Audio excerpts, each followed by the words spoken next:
shelterne sove i. Den ville jo nok også brænde. Nej. Tænk nu, hvis det var den, der brændte først, og så gik den i huset. Det lyder, for det siger boom. Lyder, for det siger boom. Det tænker jeg ned. Ja. Det er nok tænkt over ned op fra sådan.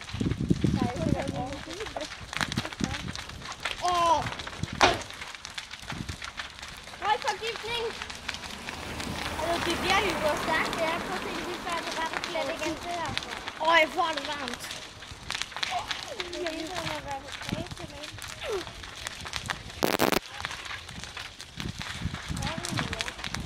Og det går stærkt, det der. Kan vi se? Og røg, den er grænsen af. Vi kunne også bare se det ude fra vores hus. Vi kunne også bare se det. Hvad? Jeg tænker, what? Jeg tænker lidt, hvordan er den begyndt. Ja, når det der er huset